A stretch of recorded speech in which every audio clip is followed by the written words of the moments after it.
మాజీ కేంద్ర మంత్రి కావూరి సాంబశివరావు మరణించారు.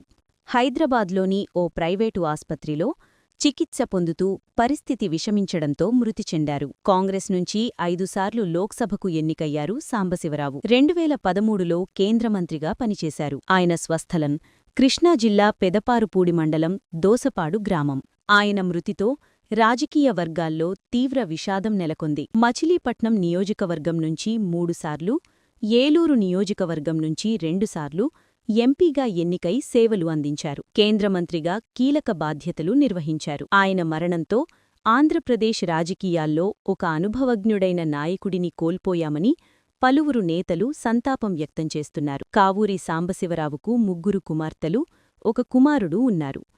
రాజకీయ జీవితంలో ఆయన 5 సార్లు లోక్సభ సభ్యుడిగా ప్రజలకు సేవలందించారు.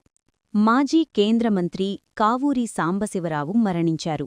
హైదరాబాద్లోని ఓ ప్రైవేటు ఆస్పత్రిలో చికిత్స పొందుతూ పరిస్థితి విషమించడంతో మృతి చెందారు. కాంగ్రెస్ నుంచి 5 సార్లు లోక్సభకు ఎన్నికయ్యారు సాంబశివరావు. 2013లో కేంద్రమంత్రిగా పనిచేశారు. ఆయన స్వస్థలం కృష్ణా జిల్లా పెదపారుపూడి మండలం దోసపాడు గ్రామం.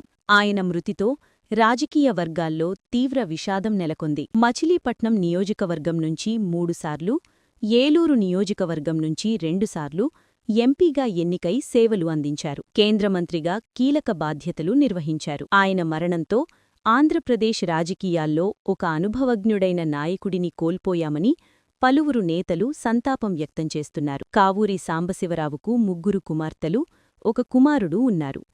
రాజకీయ జీవితంలో ఆయన 5 సార్లు లోక్సభ సభ్యుడిగా ప్రజలకు సేవలందించారు.